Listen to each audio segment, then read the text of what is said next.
भाई सिंह सर। आज हम करेंगे सेट नंबर 8 यानी कि 21 तारीख की शिफ्ट 4 का पेपर। चलिए फिर स्टार्ट करते हैं बिना देरी किए हुए। बस आप लोग रिवीजन अच्छे से करते रहिए क्योंकि 4-5 सवाल तो आपके इजी आने ही आने हैं। उनको कैसे फास्ट करना है इस सीरीज से एटलीस्ट वो तो सीख जाएंगे। कह रहा था लघुत्तम समावर्त हमको बताना था, यानी कि लघुत्तम समावर्त मतलब एलसीएम हमको बताना है।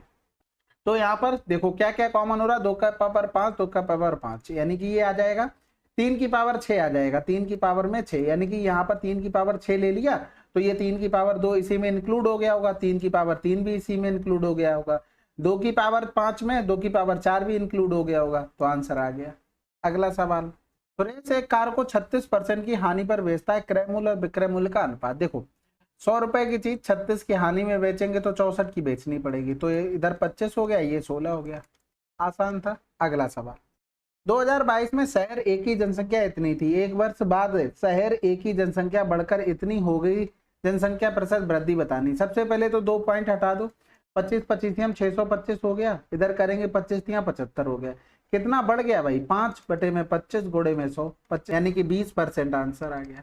आसान है। अगला सवाल, किसी धनराशि पर 7% की वार्षिक साधारण ब्याज दर से 350 का मासिक ब्याज अर्जित करने के लिए आवश्यक धनराशि ज्ञात कीजिए। हमसे क्या बोला गया, मासिक ब्याज प्राप्त करने के लिए। यहाँ पर देखो समय दिया गया था कितना, 1 माह दिया गया था, यानी कि अगर प्रिंसिपल हम मान लें कि 100 रुपया है और यहाँ पर हमें रेट दी दी 7% वार्षिक, टाइम हमको दे दिया था 1 महीना, यानी कि अगर हम लिखें 12 महीने की रेट 7% होगी तो 1 महीने की 7/12 हो गया, यानी कि एक्चुअल में रेट हमारी ये रही होगी। तो अगर हम ऐसा ही लिखें तो कितना रहा होगा, 7/12। इसी का मान दिया गया था 350 और हमें निकालना था किसका, 100 का मान। तो 350/7, 12 ऊपर चला गया, 100 का गुणा कर देंगे तो 7 पंजे 35, 12 पंजे 60 हो गया, यानी कि 60,000 आंसर। अगला सवाल, 4 घंटियां इतने के अंतराल पर बजती हैं, सभी घंटियां एक ही समय पर बजती हैं, कितने मिनट के बाद वे पुनः एक साथ बजेंगी। सबसे पहले तो एलसीएम ले लो तो पता लग जाएगा कि कितने समय पर वो एक साथ बजेंगी। तो ये 6 8 9 10, यानी कि आप देखो 6 8 और इसका तो एलसीएम आसानी से ले सकते हैं ना, जो कि 6 चौक 24, यानी कि 24 हो जाएगा इन दोनों का एलसीएम। अब देखो 24 में 3 इसका जा चुका है, एक 3 अभी बचा हुआ तो उसको लिख दो। अब 10 इसका, यहाँ पर देखो 5 दूनी 10 लिख सकते हैं, 2 1 24 में जा चुका, 5 रह गया, यानी कि 5 3 15 चौकू 60 हो गया, 15 दूनी 30 और 6 36 हो गया। अब ये क्या आया, सेकंड में आया, घंटे में, अरे सॉरी मिनट में बनाने के लिए भाग करेंगे तो ये आ जाएगा 6 मिनट पे बजेगी, आंसर आ गया। ठीक है, हमेशा अपने एलसीएम पर ये बचती हैं। अगला सवाल, किसी निश्चित शहर की जनसंख्या पहले वर्ष में 5%, दूसरे वर्ष में 8% की वृद्धि होती है, जनसंख्या में कुल प्रतिशत वृद्धि बतानी है। आसान सवाल है भाई, formula a plus minus a plus minus का b प्लस माइनस का ab अपॉन में 100 होता है। तो ये 5 की क्या हुई, दूसरे में 8 की क्या हुई, वृद्धि भैया, और ये हो जाएगा 8 गुणे में 5/100। अब देखो मैं इतना लिख रहा हूं ना, आपको पेन नहीं चलाना, इन्हीं सवालों में यही प्रैक्टिस करनी है, आपको कोशिश करना है कि दिमाग में जितना सोच पाओ। अब यहाँ पर 8 5 13 करोगे तो एग्जैक्ट 13 तो आना नहीं है, ऐसे देख के आपको खत्म करना है। तो ये चीज ध्यान रखना, जैसे क्या करना था 8 5 13 किया, बस आप समझ जाते कि आगे 8 पन्ना 40 और है, कुछ ना कुछ पॉइंट में आएगा, खत्म कर देते। तो ये चीज ध्यान रखना आप। 2 कारें एक ही बिंदु से चलना शुरू करती हैं और एक दूसरे से विपरीत दिशाओं में यात्रा करती हैं। यदि कार इतने और इतने की दूसरी चाल से चलती है तो 5 घंटे बाद वे दोनों एक दूसरे से कितनी दूरी पर होंगी। अब भैया विपरीत दिशा में जा रही हैं, मान लो यहाँ पर कहीं रही होगी, एक इधर जा रही, एक इधर जा रही।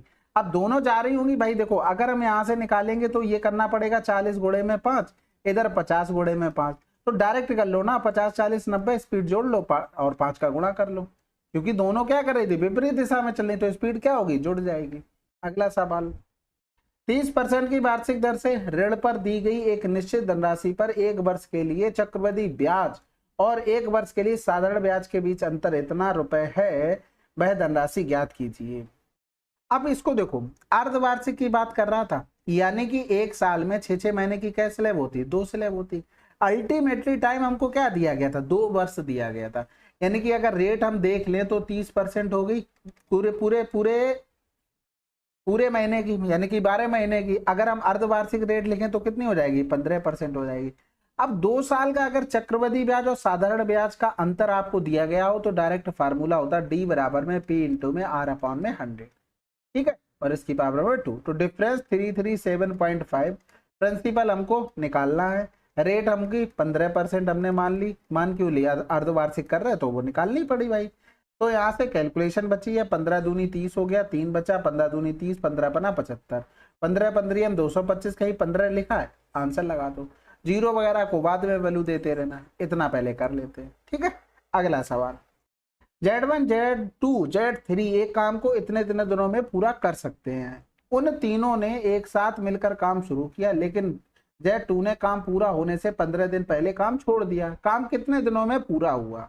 सबसे पहले तो Z1 Z2 Z3 का इनका एलसीएम लेना पड़ेगा। 50 100 का तो एलसीएम आप चुटकियों में निकाल देंगे कि 100 आ जाएगा, लेकिन 100 और 75 के लिए क्या करना पड़ेगा, 25 लिख लो।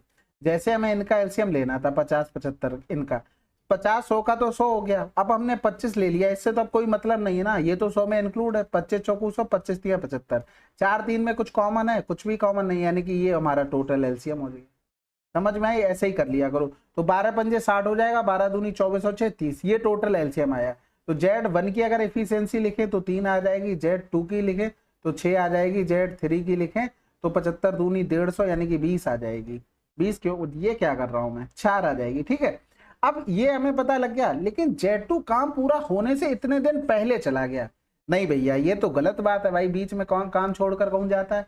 Z2 से बोलो भाई साहब अपनी इफिशियंसी 6 ले लो और 15 दिन और काम करो आके, यानी कि 15 छक्का 90, हम इसमें 90 काम बढ़ा देते हैं। आप सब लोग मिलके करो भाई, तुम अकेले चले जा रहे, अच्छा नहीं लग रहा। 3 9 4 13 की इफिशियंसी से 13 का भाग कर देंगे, यानी कि कै दिन लगेंगे, 30 दिन। अगला सवाल, एक वस्तु का अंकित मूल्य 640 रुपए है, यदि उस वस्तु पर इतने % की छूट दी जाती है तो वस्तु का विक्रय मूल्य कितना होगा? भाई 640 था, अब 37.5% का मतलब होता है 3/8।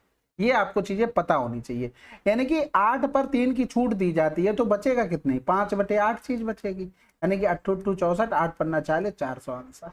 अगला सवाल, 58 की पावर 29 को 5 से भाग देने पर शेषफल कितना होगा? अब इसको देखो, पहले 8 गुणे में 8 किया तो क्या हो गया, 4 हो गया, फिर 8 का गुणा किया तो 8 चौक 32 हो गया, फिर 8 का किया 8 दूनी 16 हो गया।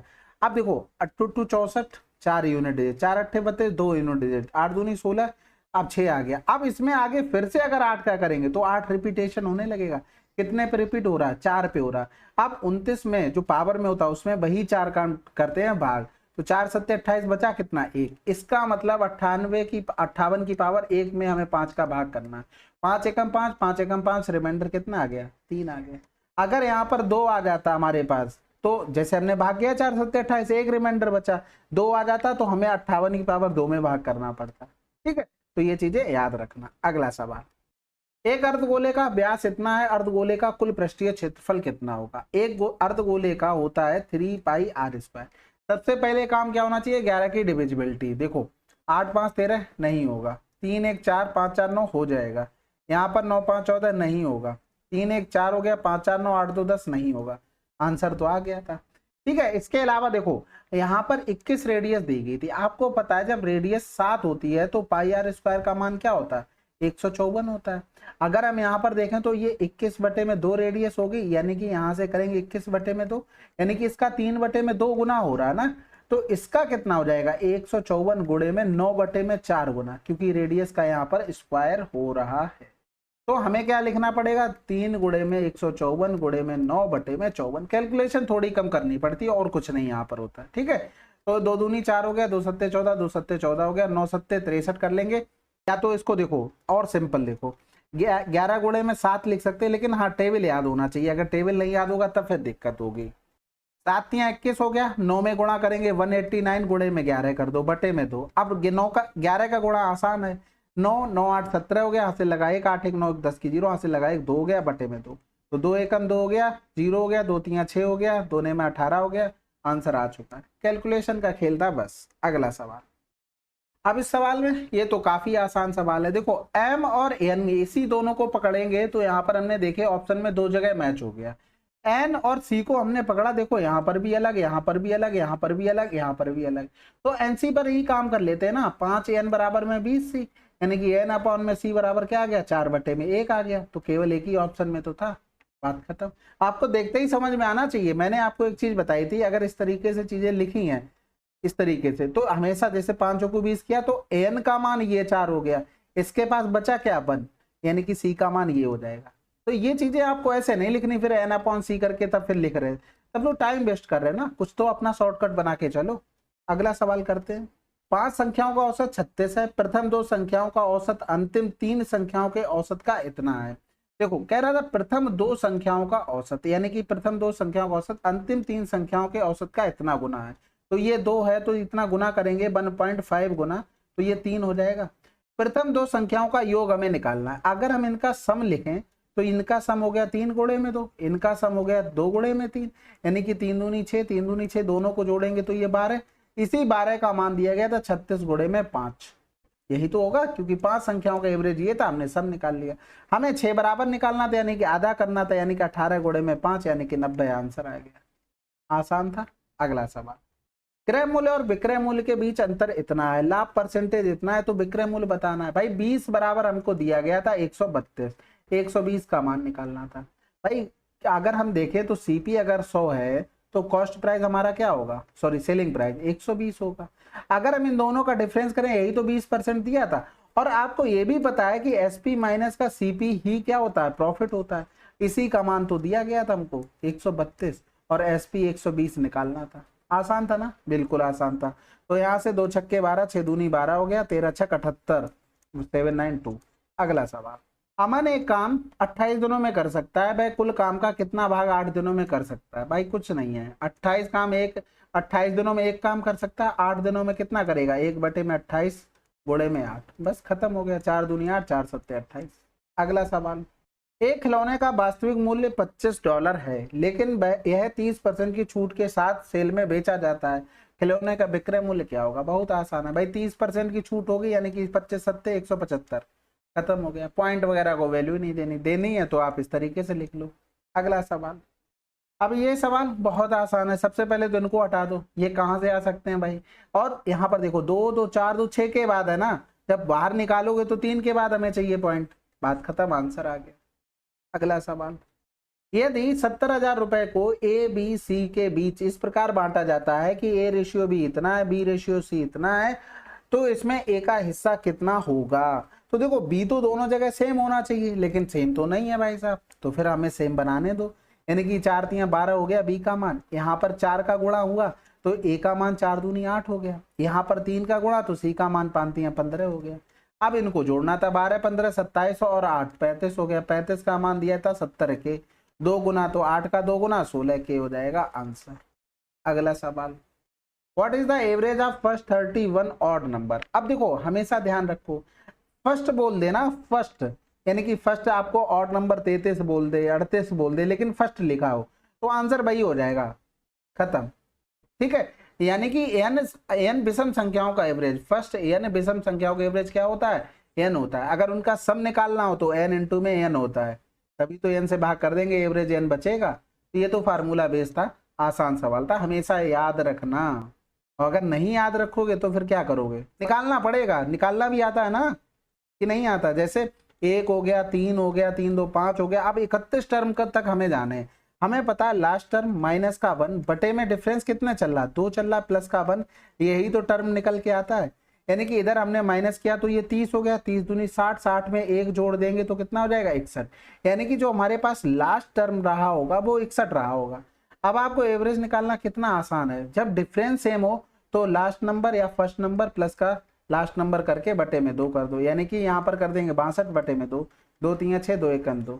लेकिन इसमें टाइम कितना जाएगा, आपको फार्मूला पता होना चाहिए ना।